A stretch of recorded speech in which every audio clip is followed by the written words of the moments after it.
Well, good evening, everyone. Thank you for joining. My name is Lindsay Morton, and on behalf of NCNW, I am bringing greetings on this Veterans Day.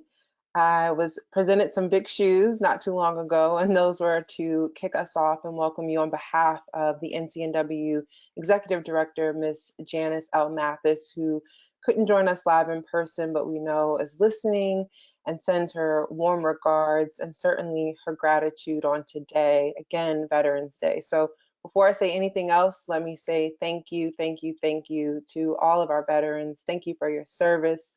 Thank you for your families, those who are watching live with us or who may watch this later, those who are near, far, and also certainly those who have gone on but are still in our hearts. We appreciate you. And tonight is really a celebration for you. As I worked with NCNW to launch this conversation, I think we were all inspired by the bravery, but also the reality that your stories are not often told, not often lifted up, and that we as a community have an obligation to think about how we do that. And so tonight is really in that spirit. We're centering you. This is an more than a conversation, it's going to flow. We're going to be here together in a safe space to share whatever comes up. We have some great experts alongside to guide this conversation. And I'm not going to talk too long, but I just want to offer that the chat is open and available. So if you're a veteran with us, feel free to drop a heart and let us know so that we know and we can be mindful of you. But certainly throughout the dialogue, if you have a question or a thought, feel free to use the chat function for that. I also want to introduce and turn our program over to our esteemed moderator, Ms. Amina Woods. Ms. Woods is a licensed social worker, a sociotherapist, and she is also an experienced program manager with a demonstrated history of working with individuals and families. She's also, interestingly enough, I don't know how she has the time to do all this, a member of the NCNW Health Equity Subcommittee on COVID-19. And so the entire organization is proud of her service and her leadership, particularly during the last 18 months. And we're so thrilled to have her support tonight's conversation. So I'm going to turn this over to you, Ms. Woods, and I'm looking forward to hearing you and our guest speaker tonight.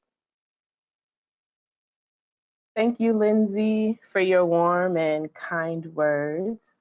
Again, my name is Amina Woods, and I am so excited to be part of tonight's event and help guide tonight's discussions. Tonight's events will, so during tonight's event, we'll be covering topics that I think about often, especially in my work as a social worker and in my work as a psychotherapist. I became so much more aware of the essential connection between the mind and the body when I started my clinical training as a therapist. And I learned that the mind-body connection, this is where healing begins. So I'm really happy to be part of this conversation and community with you all here tonight on Veterans Day. I saw something posted online earlier today, and someone said that we owe our veterans so much more than lip service.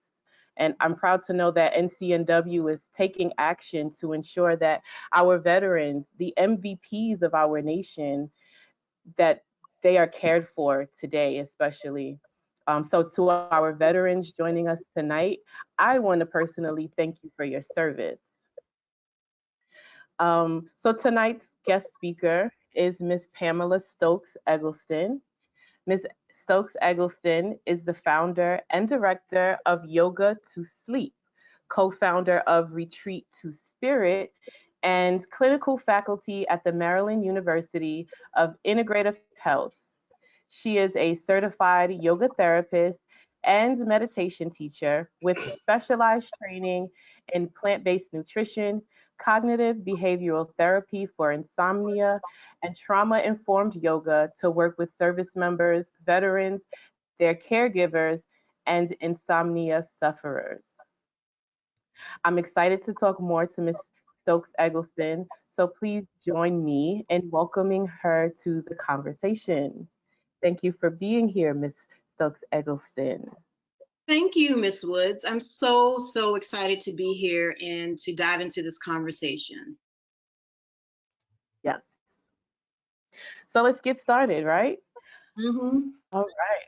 So let's see. Thank you for joining our conversation on emotional health is wealth. You have a really rich and unique background, and I'd love for us to start with you telling me and our audience a little more about the work that you do. Okay, well, I will try to summarize it as succinctly as I can.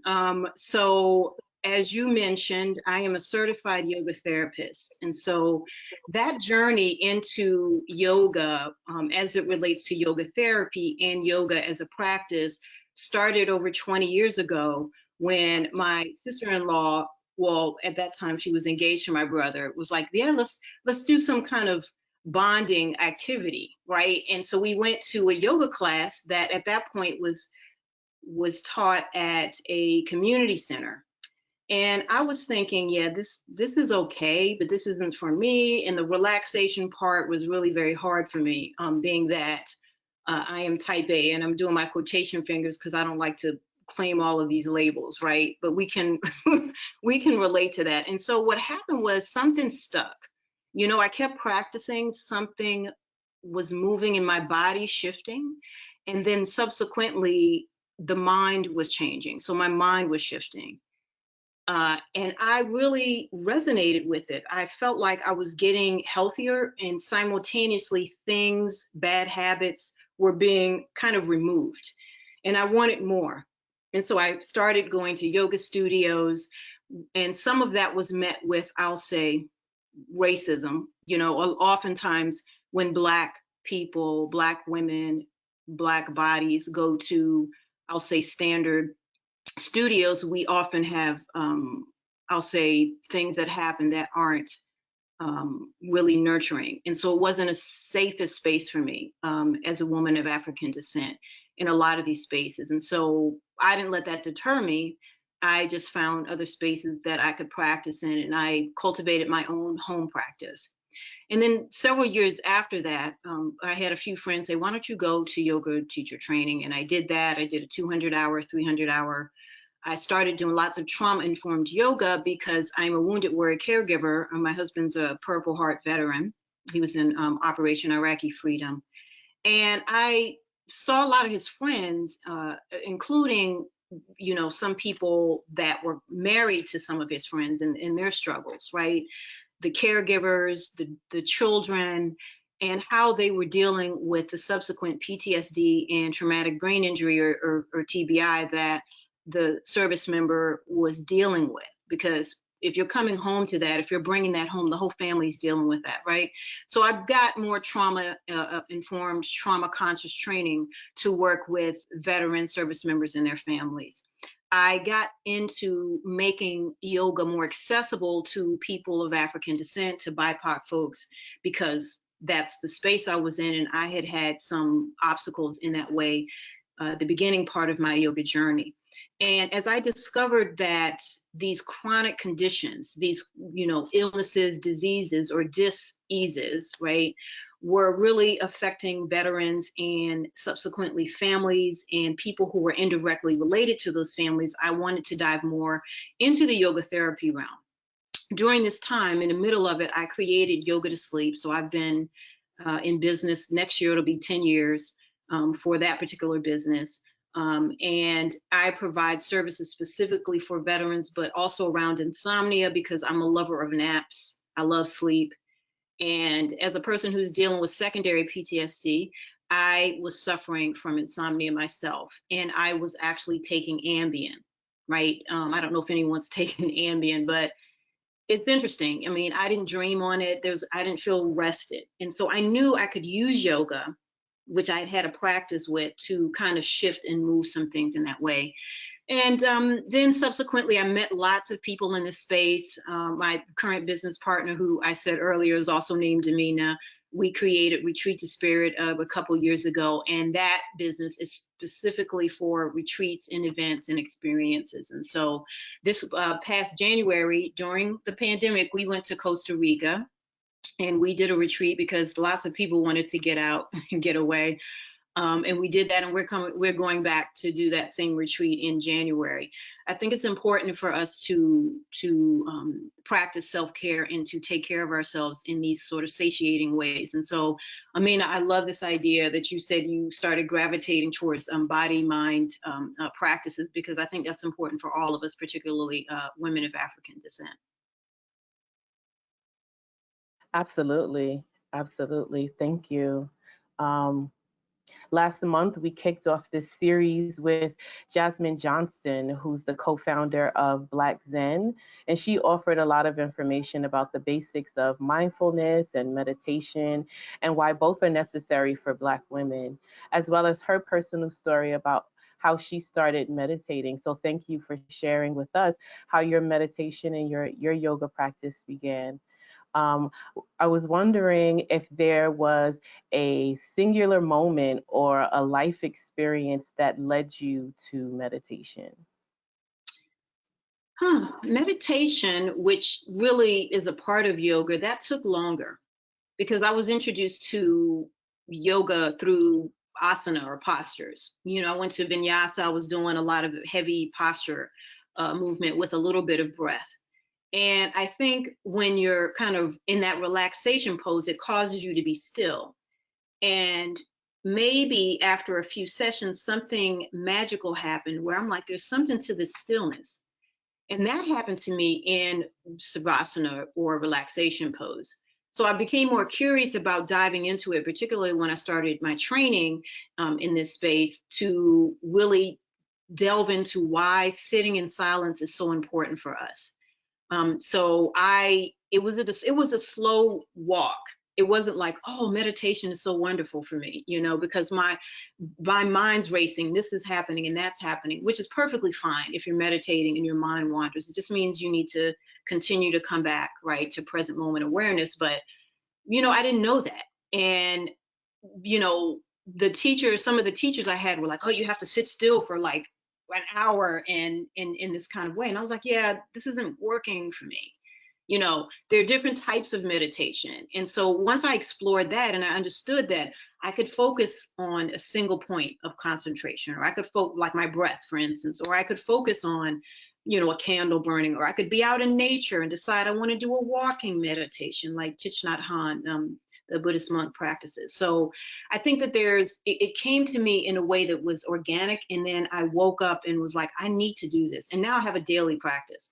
So even if I don't do any movement, and by movement, I mean, you know, yoga postures, I still come to meditation because there's no reason why I can't do it. And so I like to say that prayer is when you talk to God, meditation is when you listen to God. And that quote is attributed to Diane Robinson, I believe. But that I didn't create that. But it's true. It's like, you know, we always want to pray and ask for things. And really meditation for me was like, I'm being grateful for, you know, waking up and for taking my first drink of water in the morning before my feet hit the ground, right? Really being grateful for my house, the food I eat, the energy I ingest, the people I talk to. And so it was a slow walk for me. It was a slow walk for me, but once it landed, it was a wrap. Awesome. I read that you've been an avid yogini for over 20 years now. So I'm curious, why has yoga been such a big part of your journey, and how has it supported you and your mental and emotional needs through the years? Ah, um, well, I like how yoga feels in my body. So there's that. I, in addition to loving naps, am dealing with osteoarthritis, and we're all aging, we're all getting older, but I've had it for years.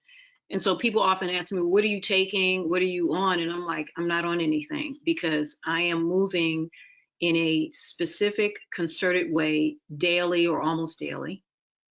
And I'm using the breath and mindfulness to inform that movement, right? So it's my medicine. I need to do it because want to stay pliable and flexible in my body, as well as my heart and my mind. And so that practice, having that kind of time to really explore my body and know that in 20 years, there's no arrival. I'm on a journey of yoga and meditation. And so, you know, a certain pose feels different in my body than it did 20 years ago, right?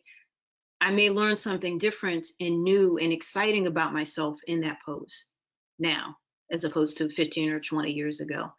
And so it's really an exploration for me of self-discovery and being curious about what my body feels, what my heart opens up to, what my mind or my thoughts reveal. And that's why I stick with it. That's why I've been with it for so long. It's really a love affair, a practice.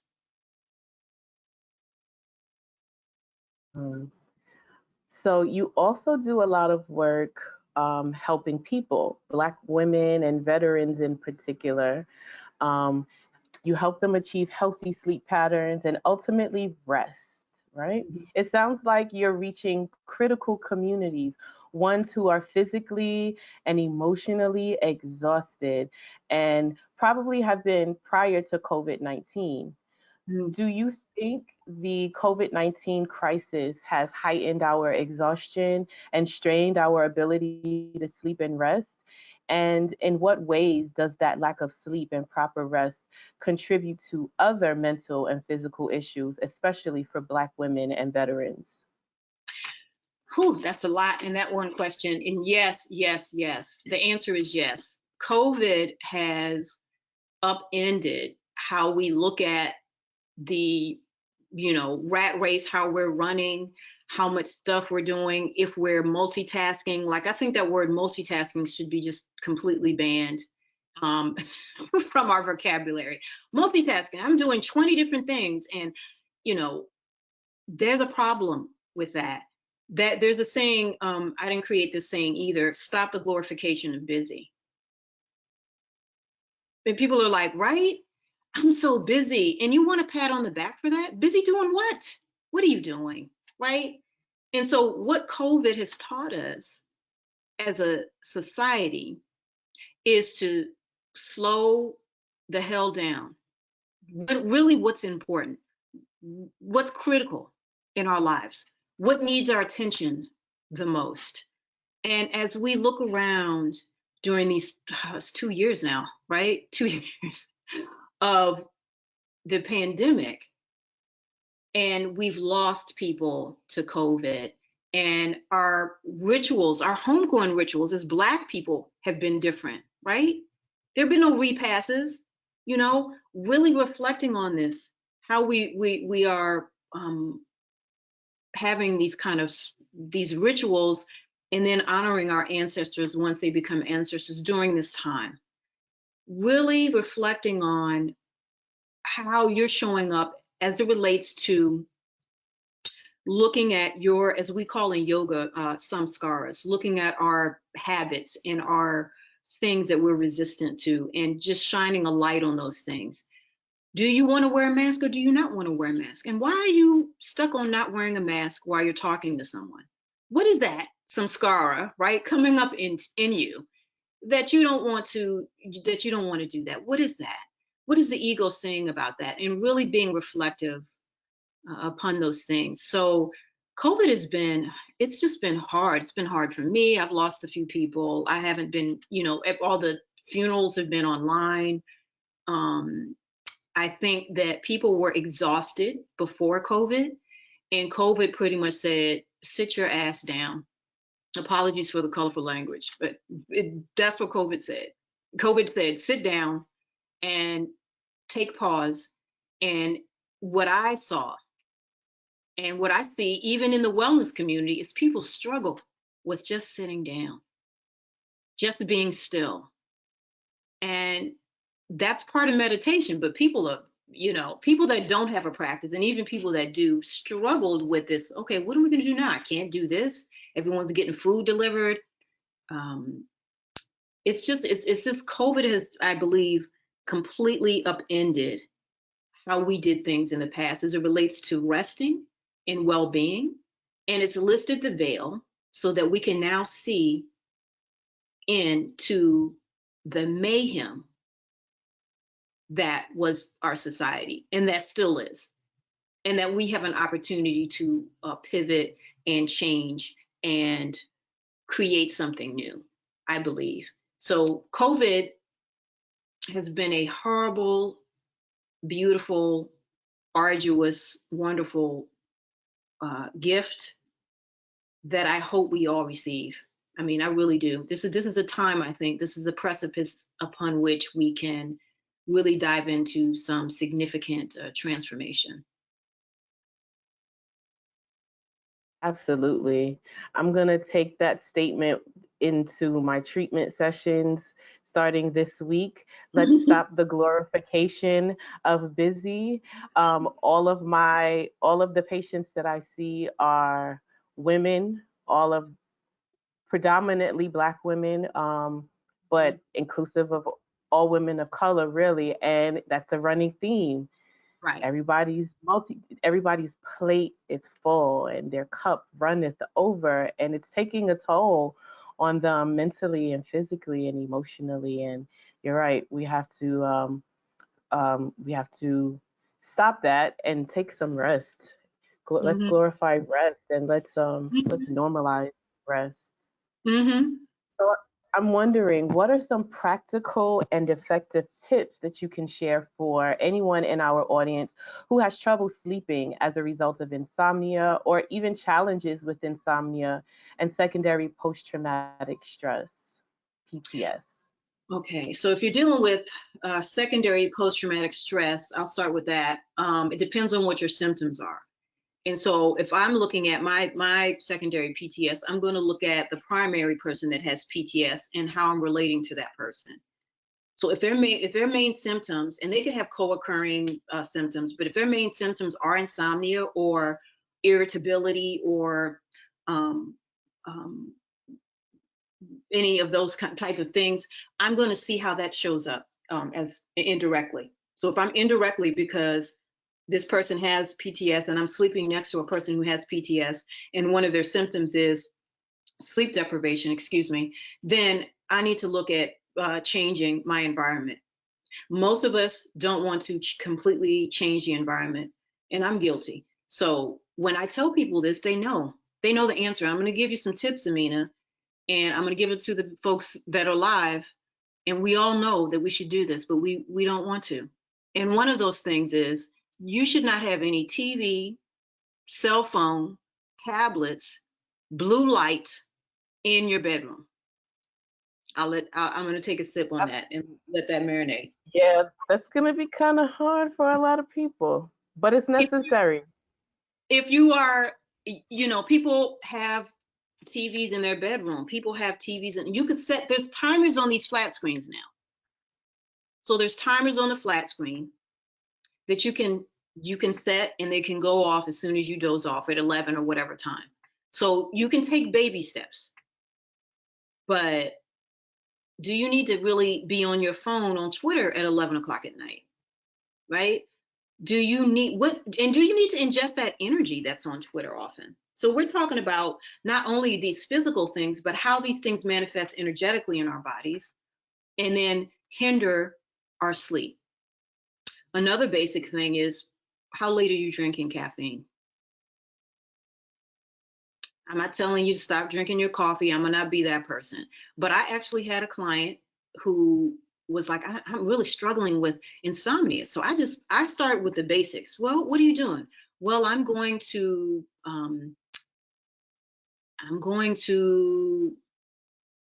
Starbucks at 2 o'clock in the afternoon.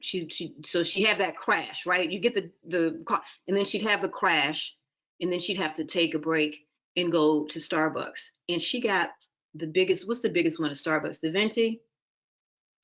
I can't get to I think so. sleep. That's what I Of did. course you can't. Of course you can't, right? So really figuring out for you how much caffeine is what. I know that after one, I can't drink anything with nothing, even if I have a hot chocolate.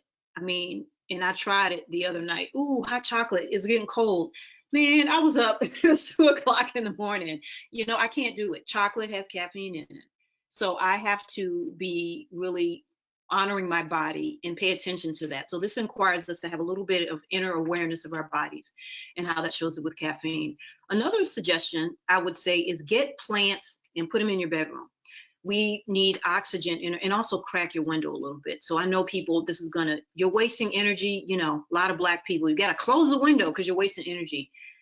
Back in the day, there used to be something called a radiator, and the radiator used the outside air to heat rooms. And so people in Europe and stuff keep their windows cracked, and that the air comes out and helps. So just a little crack so you can get fresh air, and then get plants like aloe vera, the money plants, golden pothos, English ivy. Put them in your bedroom, one or two plants. That'll help generate good oxygens while you are sleeping. Another tip is to get a diffuser, put some lavender, some lemongrass drops, essential oils, or get a sleep blend with some water. And the diffuser acts as a humidifier. So as we are we're in fall and going into these colder months, you know, we get drier. And so that sometimes makes our sleep a little bit more challenging. But a diffuser is a small little humidifier that smells good if you put some good essential oils in it. So those would be some of the tips I would give. Thank you. Such helpful and useful tips. I've been thinking about a diffuser for a while now, and that was just a friendly reminder for me to drop it in my shopping cart. Mm-hmm. So, as we all know, today is Veterans Day. Um, I'd like to shift our conversation and talk more about the really special and deep connection you have with the veteran community and their families. How did your connection to veterans begin, and how has it evolved over the years? Well, my connections to veterans began because I'm a daughter of an Air Force veteran. So you know, it doesn't resonate until things happen, right? And so you don't really know as a child. You're just like, dad is dad. But he served, and I'm sure the charge for him to serve was because my grandfather was in the Army. He served during World War II in the Atlantic and the Pacific conflicts, which we did not know until he passed away, because he had, back in the day, they were calling that shell shock, right? So my grandfather had shell shock, and my grandfather served in a segregated military during World War II. And he gets back and he, you know, does the best he can to hold down, you know, for his family, his wife and his kids, my dad being one of them. And, you know, we just thought granddad was, you know, quirky or whatever, right? But you get raised with somebody who had basic PTSD, and never, it wasn't going to get addressed because, you know, Black people weren't even getting treated with the dignity or respect that they should have during that time. And oftentimes they still don't, right? We see some of the same issues in the military.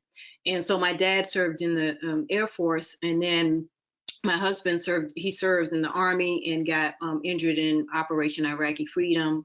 He has 3 Purple Hearts, and he's been busy all day with wreath laying ceremonies, you know, at Arlington and that kind of thing. But it's been it's in my family, right? So people have served, and so irrespective of what you think about that or what the conflicts, you know, they sign up to do a job. And then what ends up happening, if the family agrees with it or not, is the family is along for the ride, right? So as a caregiver, and, you know, as my father served and as my grandfather served and my grandmother had to navigate all of that, you know, it informs families and it informs how we show up for veterans. And so I have to be honest, when I was doing yoga, I didn't really put two and two together like I would be working with veterans.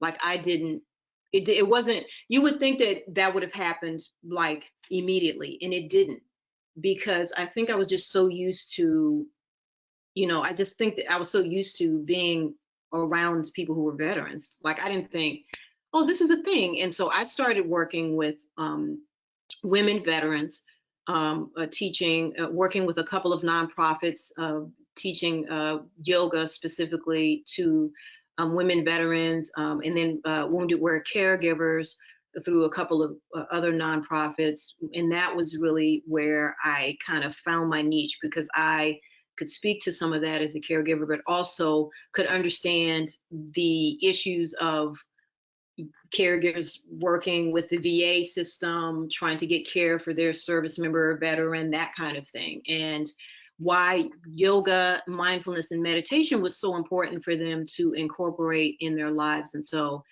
it was people asking me, hey, do you think about this? Or hey, that's what the catalyst was. I actually have lots of colleagues and allies who were like, you should get this trauma informed training specifically for vets. I'm going to get you a scholarship. That's how that happened. And and that was actually through a friend of mine. He's he's in Florida now, but he teaches yoga. He's an Air Force veteran, and turns out he was in Iraq the same time my husband was there. They didn't know each other. Like, these connections are, you know, almost like divinely ordained. And so I was able to get that kicked off in terms of my trauma informed training with working with veterans.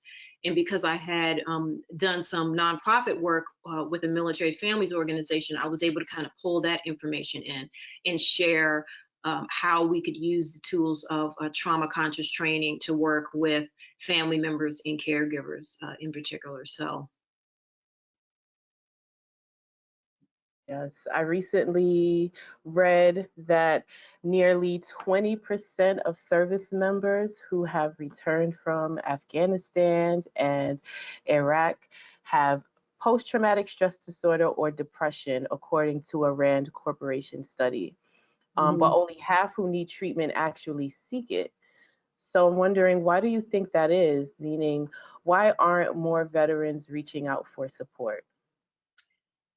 I think it's a nuanced and complicated. And I mean, I know I hear that 20%, but I swear I think it's higher. I think it's higher. I think that's just based on how they report. But um, there's a, kind of pride that may be inhibiting.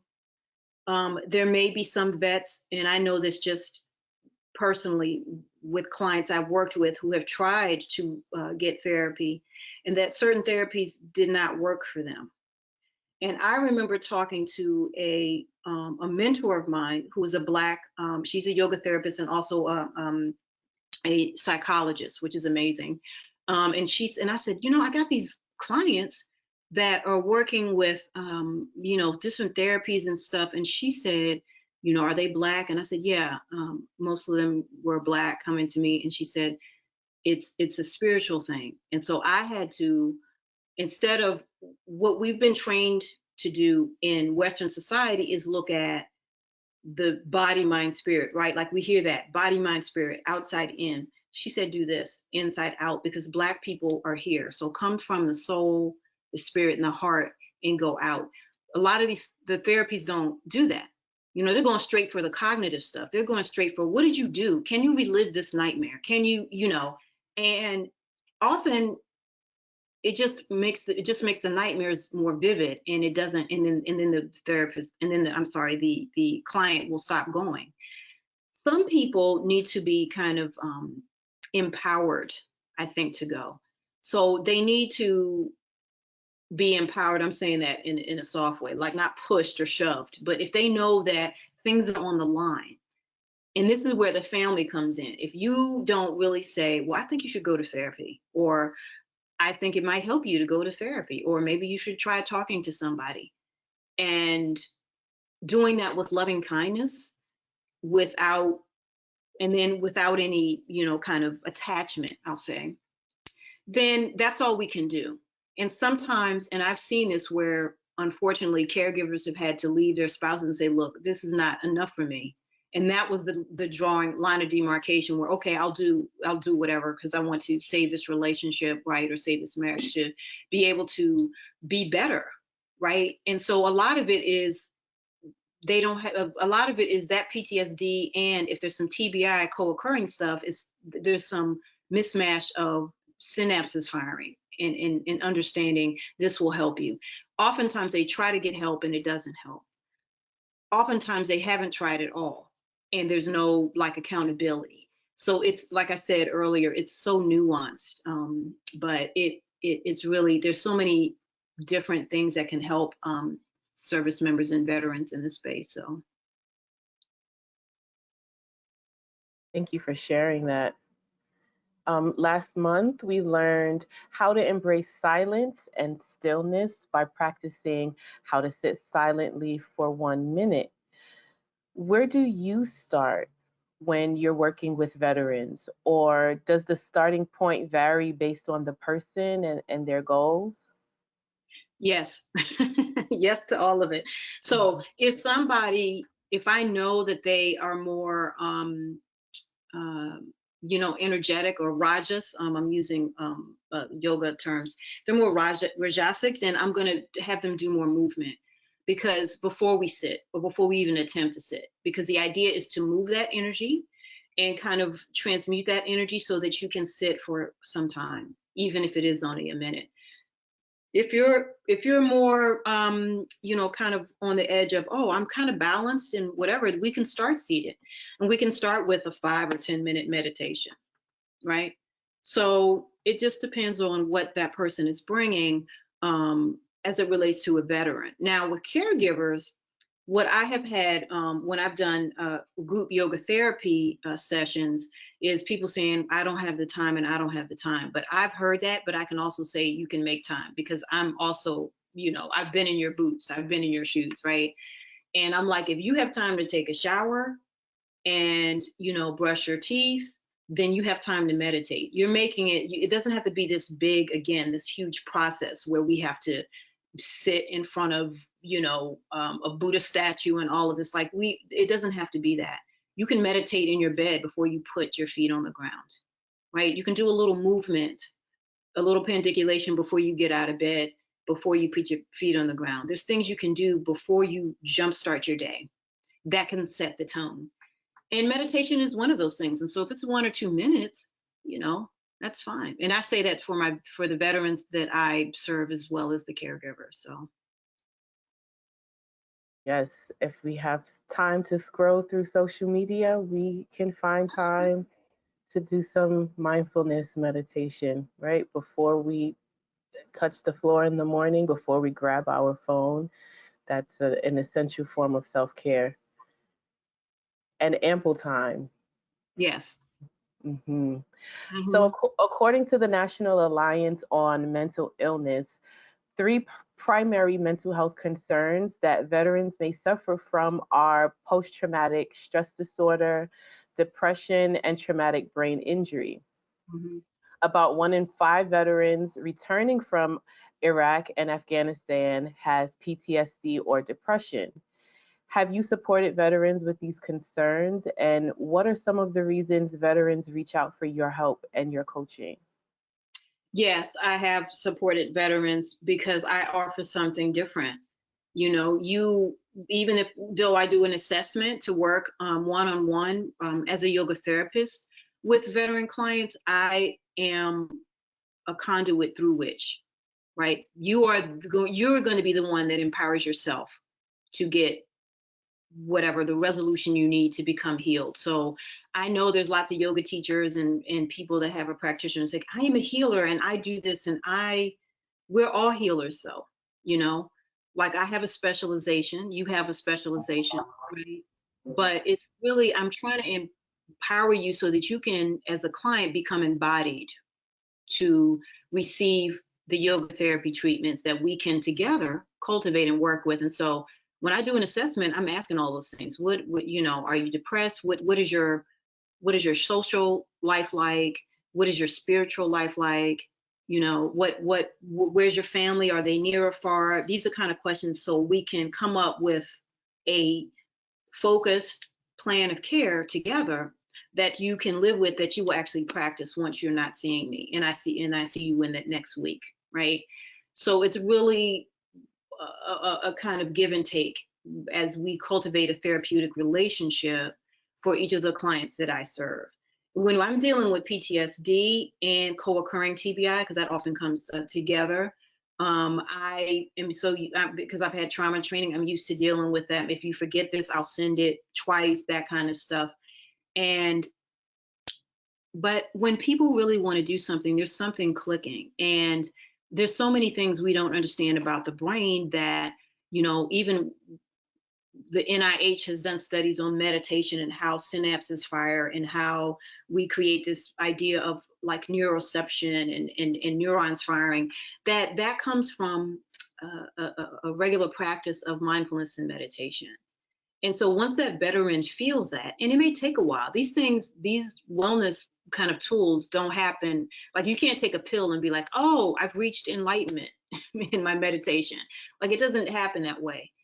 What has to happen is that you experience feeling, right? Feeling the feelings, experience what's going on in your mind, experience what's going on in your heart, even if your heart is breaking as it opens, because sometimes that happens. So there's, that juxtaposition of I'm feeling really good and also, man, my heart's breaking for kind of this former self that I was and these former people I knew.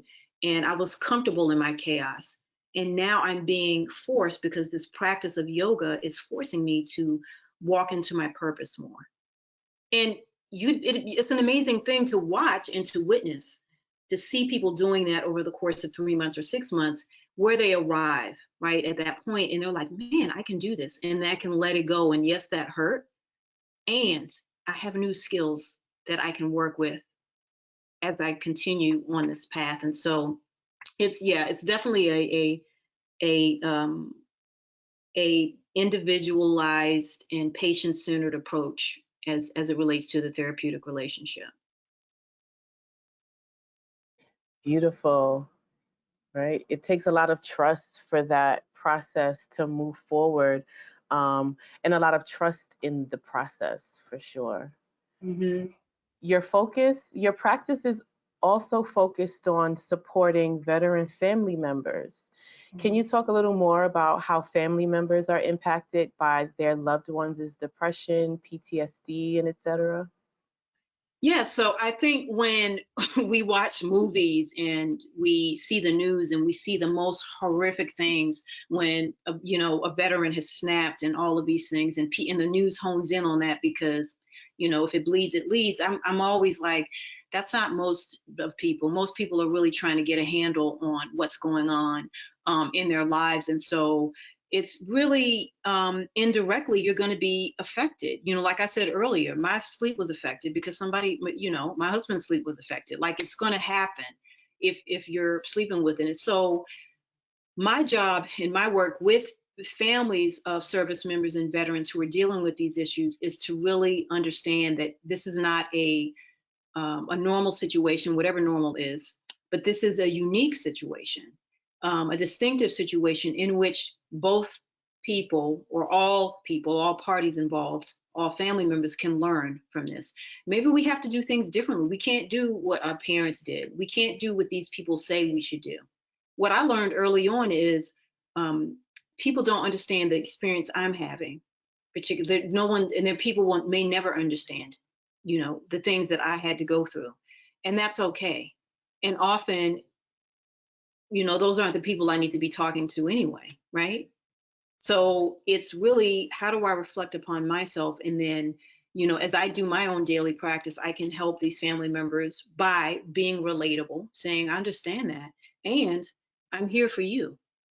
And I've actually had to say that to some caregivers, where they're like, oh, he's doing this, it got a little tight in here. He started throwing these things around. And I said, where were your children? And where, what's going on? And how are you taking care of yourself and your kids? Because yes, I can have compassion for that veteran who's struggling with nightmares and PTSD. And because you're coming to me and you're in front of me, we're going to talk about you right now. Now, that's been the biggest challenge because people live vicariously often through their spouses or whoever they're caring for. So I've had parent caregivers too, who are caregivers to their children who have been injured in combat. And all they are doing is, they can't talk about themselves. They dump into the veteran and service member. And I'm like, you're an individual. So I have to say, let's pause right here and take a deep breath in and out. Now, what is your name? And who are you? And what are the things you like to do? And that's incredibly hard for people who are living day to day, driving their veteran, their injured service member to VA appointments and things like that. Like, I get it. But you cannot show up for somebody 100% if you are not showing up for yourself 100%. This is math. This is basic. You can't do it. You think you're doing it, and I've said this to some caregivers, right? But you cannot do it. And so my charge, as it relates to using the tenets of yoga and mindfulness with military families, is to say, how are you taking care of yourself? This is not selfish to look at yourself to say, I just need a break. If you have to get in the car because you're getting called on so much and drive around the block and park and sit and listen to your favorite music for half an hour and then get back in the car and drive back around, that is a self-care practice, right? Like, we all should take care of ourselves so we can show up. And it's really not to show up for your family, but really so you can live, because there's a purpose for you being on the planet as well. Absolutely. Thank you. So before we break for our meditation, I'd like for you to remind our audience about how they can connect with you following tonight's discussion. Yeah, so you can reach me at www.yogatosleep.com. That is yoga, the number 2, sleep.com. And my email is yogatosleep@gmail.com. That is yoga, the number 2, sleep@gmail.com.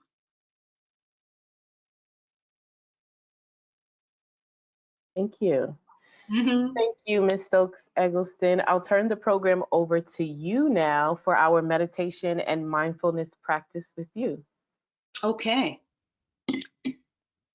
Oh, this has been a great discussion. Thanks, Amina.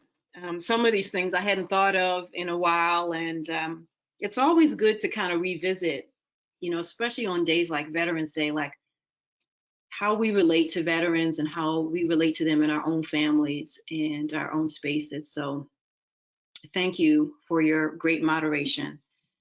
I'd like us all to find a comfortable seat. Now, I am sitting in a standard office chair, and you can meditate anywhere. So if you are on the floor, you can come into a comfortable seat. You don't have to sit cross-legged, whatever is comfortable for you, in a chair, on the bed, on the floor, on your sofa, finding a comfortable seat. Making sure that the back of your tailbone, your lower part of your tailbone, is touching the back of your chair or a surface. So if you're on the floor, if you are near a wall, maybe just kind of cozy up to place your lower back up against the wall to give you a little bit of support during this time. Noticing your feet on the floor or your legs. Noticing if you are holding any tension, if you're clenching your glutes. Let's see if you can invite softness to the thighs, the glutes. So really settling into your seat here.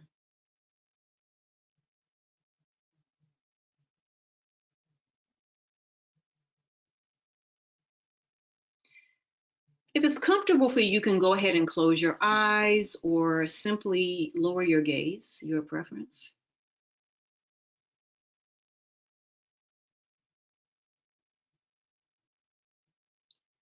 And once that is accomplished, just taking pause to notice any sensations in the body.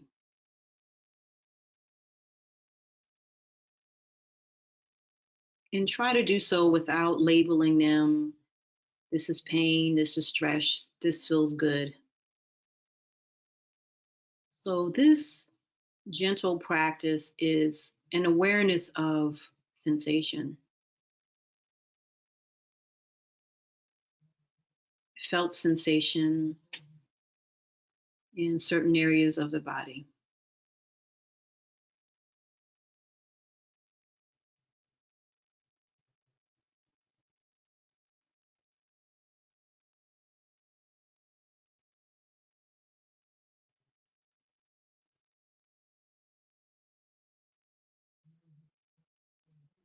And then as you do that, try to land on one area of sensation in the body.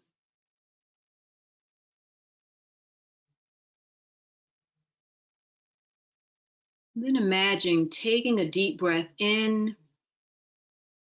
inhaling that sensation and breathing out through the nose and letting that sensation go. And doing that 2 more times at your own pace, inhaling through the nose, exhaling through the nose. One final time, breath in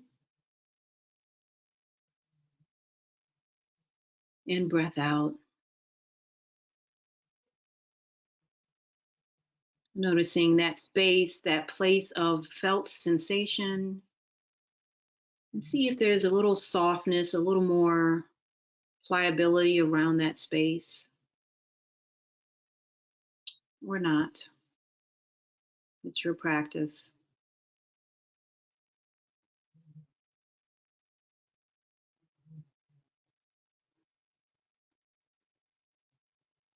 And then from here, taking your awareness to your shoulders. And so often we have our shoulders up by our ears. And on your next inhaled breath, bringing the shoulders up to the ears, drawing them up, up, up.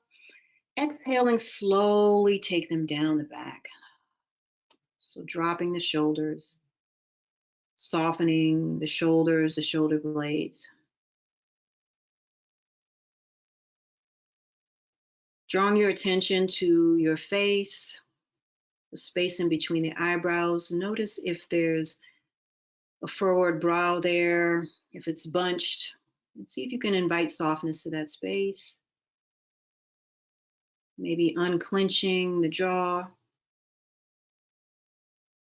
perhaps parting the teeth. So relaxing the face.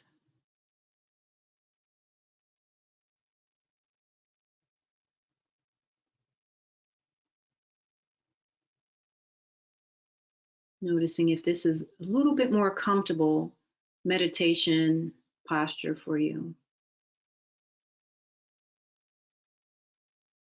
If not, and in any time throughout this meditation, you can make any adjustments necessary to feel more comfortable and more at ease.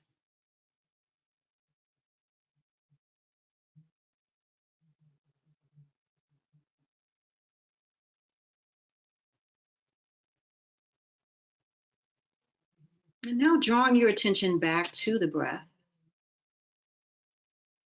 noticing where the breath is most prominent in your body. Noticing if that's the belly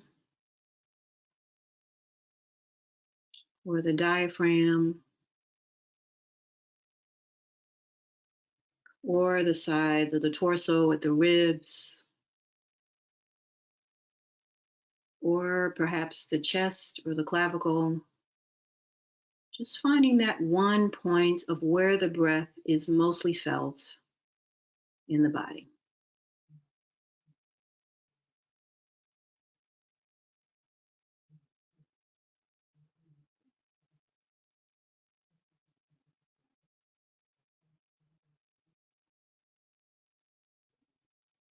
And once we've landed on that one place, that space of breath prominence, we will breathe into that space, taking 3 deep breaths in through the nose and exhaling out through the mouth. So let's begin. So if it's your belly where it's most prominent, breathing in, feeling the belly expand, exhale out through the mouth. Inhaling fully in through the nose, out through the mouth. Breath in and breath out. And returning to your normal breath.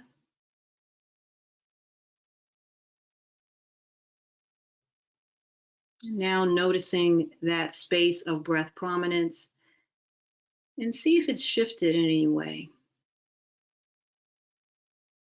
See if it's moved or shifted or changed or not. There's no right or wrong. Just drawing an awareness to this space of breath and energy.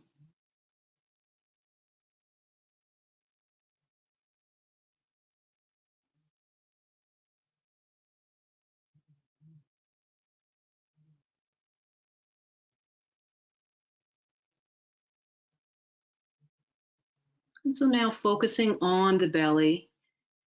And if it's comfortable for you, you can place a hand over the belly, perhaps that right hand, and then putting the left hand on top.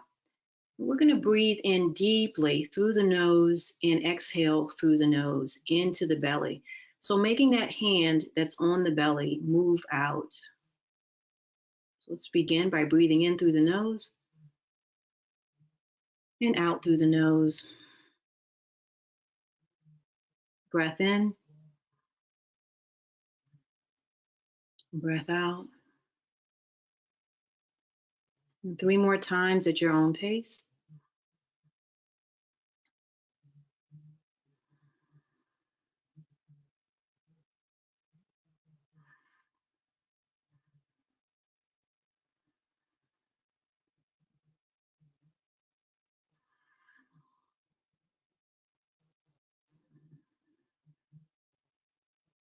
And then take your hands and place them on the sides of your torso.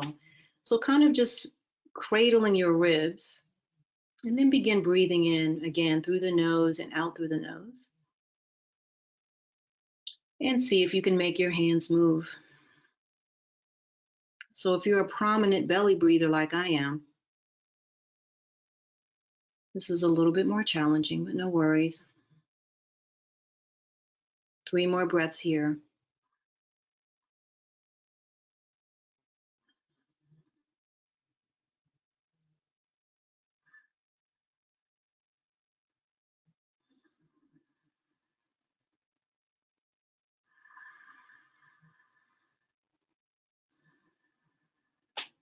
And then finally, placing your hands over your heart, breathing in fully through the nose and exhaling through the nose. 4 more times here.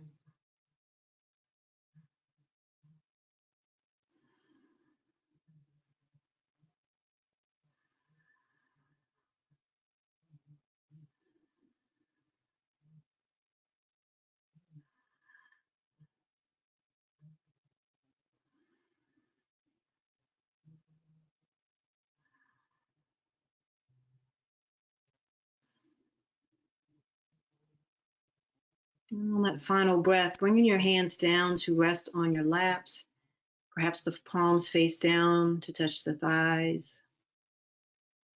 Returning to the normal breath. And notice how that breath is showing up in your body now.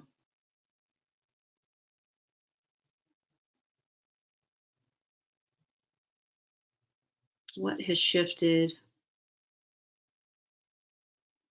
What has stayed the same?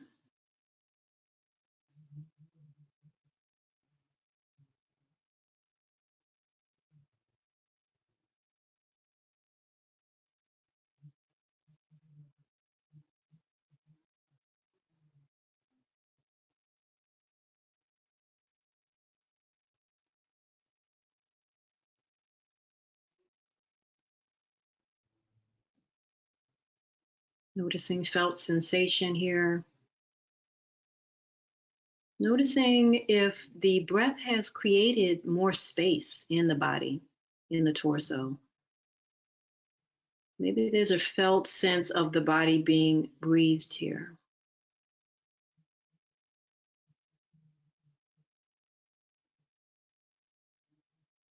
Just allowing for that awareness and that sense of presence.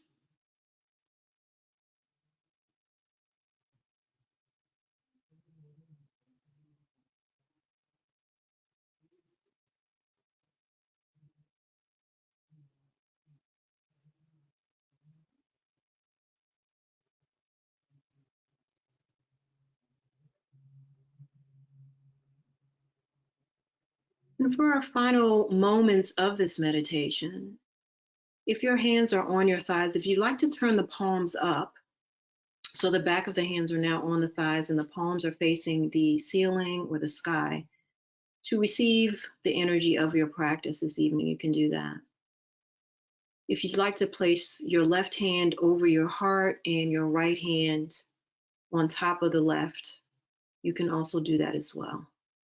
Whatever is most comfortable for your hand placement, go ahead and do that.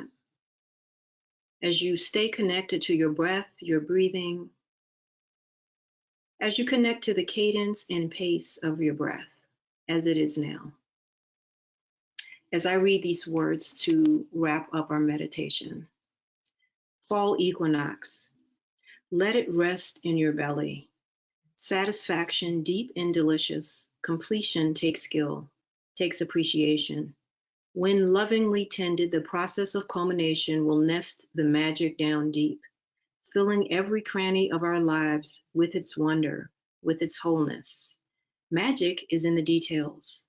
It is in the way we infuse the simplest of acts with the depth and passion of our connections. It is in the way we imbue every little thing with our devotion to the sacred, the ways we feed community by looking into each other's faces, risking connection, bringing our humanity to each other's truths. Speak life into your life. Speak life into all the threads we weave and tend. Speak to and hear the wisdom of the daily, the gold revealed in the small things. There is a beautiful coherence being woven from large to small and back again. Satisfaction will settle the gifts of your work into your bones and breathe life into what still needs your heart, focus, and radical courage. Breathe love into every skill this time demands of us. Gather the harvest and delight in the work of the year. May Anna Welty.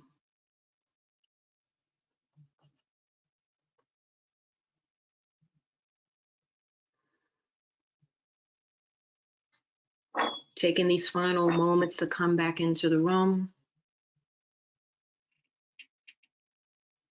softly opening your eyes and returning to the space.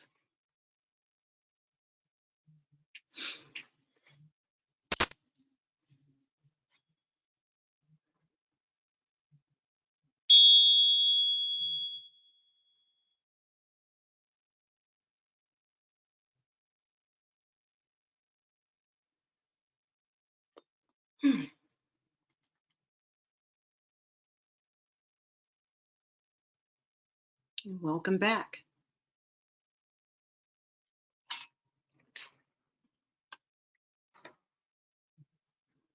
Thank you so much for that. Thank you, thank you, thank you. That felt Welcome. so good. That felt very good. I'd like to encourage our audience, especially our veterans and active service members, to continue to share their feedback and questions that have come up. Mr. Johannes is going to assist me with reading your responses and will remind you all how to share the comment and questions. Good evening, everyone. If you would be so kind as to go to the question section on either your drop-down menu, or if you're on a smart device, it's going to be in the top right corner with 3 lines. And if you would type in your question there, we will ask our participants. The first question I have is, can you tell us more about the trip in January? Oh, yes. Thank you for asking. I'm super excited about it. It is in Costa Rica. It is called Blue Spirit, and it's in Nosara, Costa Rica. It will be from January 22nd to the 29th. And it is a week of transformational soul care. So that's what we're calling it. So my business partner, Mina Naru, and I, from Retreat to Spirit, are working or teaming up with Afro Flow Yoga. Leslie Salmon Jones is, she has her own training and she does like African dance and yoga. And so it's going to be amazing. And her husband is a jazz musician and he plays the music. It's going to be so much fun. I'm looking so forward to it. And I've already got like 5 of my friends going. So, because I feel like people definitely want to get away. So what I will do is I'm going to look for the website while you guys continue to ask, because I don't have it off the top of my head. But it's Blue Spirit Costa Rica. You could actually Google it, and it will come up. But I will try to find the website while we go through the questions. Okay, our next question is, how do I become a yogi? If that's actually how it's written. Yes. How do you become a yogi? You practice. Just start. You can start on, I know there's COVID and a lot of studios aren't opening up, or they're doing hybrid kind of services. Just go to a yoga studio that I would say that resonates with you. I think one of my mistakes, and I said earlier on, is I was just trying to go everywhere, and it didn't feel comfortable. And I feel like when you're in moving energy, as we do through yoga, and you become vulnerable, you need to be around people who make you feel comfortable. And so often that's in Black spaces. And we're in the DMV, so there's lots of Black people doing yoga in these spaces, and there's things online as well. So if you really don't want to go to a yoga studio, then you can find something online as well. But I would say start somewhere. I mean, people start with YouTube, and they come into, I've had them come to some of my workshops, and they're like, I knew this felt good, So that's how you become a yogi. I think we're all yogis, if we have some type of mindfulness practice. But if you're saying specifically to practice yoga, that would be. Okay, I'm combining questions here, but essentially it's asking, how do they become a part of your online workshops? You can go to my website, yoga2sleep.com. And I have a couple of workshops I've done with Yoga Journal that are already like online. One of them specifically was with a summit with one of my mentors, Dr. Gail Parker. It's a sleep summit. And I did one with my business partner, Yoga for Self-Care. And you can just go there. I have codes there for you to go through that process. Currently, let's see what I have going on. I've been doing a lot of, because it's COVID time, social justice work around wellness. And so I've been working with some universities, other than the one I'm adjunct at, but Colorado State had a radical feminist conference that I did some mindfulness stuff on. I'm working with Loyola Marymount in December. I haven't put that link on my website yet.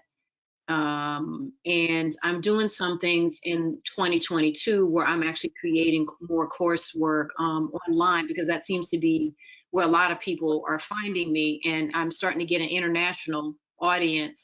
I'm actually going to work with a large yoga company to produce some more online content in that way. So it'll all be on my website if you just check back. But you can always email me and say, hey, what you got going on? I want to know what you're doing in that way. So thanks for asking. Which leads into our next question. What is your email address? Because they want to know if you were doing workshops this upcoming year on the West Coast. Yes. I'm not. Okay, so Loyola Marymount is on the West Coast, but I'm doing that virtually. So, a lot of these things, including the thing we're on this evening, are virtual. And so again, my email is yoga2sleep@gmail.com. That's yoga, the number 2 sleep @gmail.com. And that was the last question. Okay. Okay. I'm still looking for the the other thing, which I haven't found yet. Google Blue Spirit, Nosara, Costa Rica, and it will pop right up. And you'll see me under the retreats with 3 other people. And you'll notice that all 4 of us are Black, and you'll scroll through, and all the other retreats, faculty or not. So we're really trying to get our people to take care of themselves, to come out and enjoy themselves.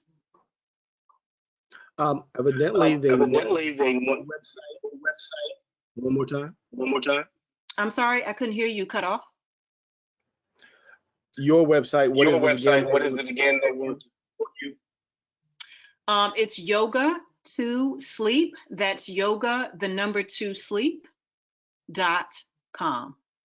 with www in front of it.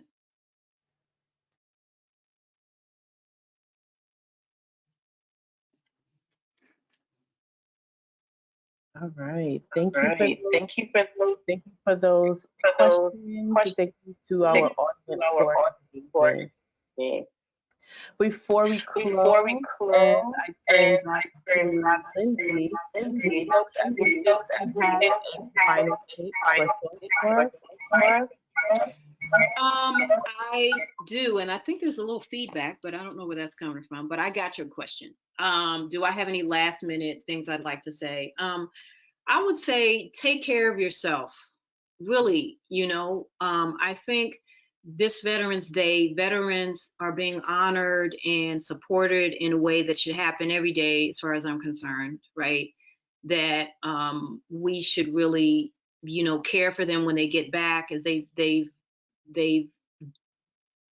committed the ultimate sacrifice for this nation. I also think that anybody that's related to a veteran service member, indirectly has a friend or whatever, should also take care of themselves. And this is not something that's a selfish notion, right? Audre Lorde said self-care is revolutionary, is an act of revolution, right?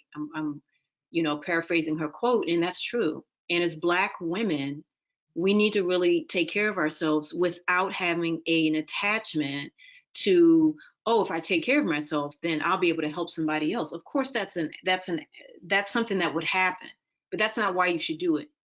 You should do it because you're important to yourself the most. Nobody's going to love you more, make you happy more, nourish yourself more. No one's going to do it more than you can do it to yourself. And so we have to start there. And I would just leave with that. And yoga helps you do that. Yoga helps you do that. Mindfulness helps you do that. And so I'll leave it there. Thank you. Thank you. Mm-hmm. Lindsay's back. I'm back, and there's still a little echo, so I hope. But just wanted to quickly say thank you to Ms. Stokes Eggleston and Ms. Woods for your compassion and your care. Really timely and important conversation, particularly in the midst of the holidays. Mm-hmm. Sessions are recorded and they're available. We're going to take a pause next week, or excuse me, next, but share this content during the holidays, and thank you all for joining us. Thank you. Thank you. Thank you.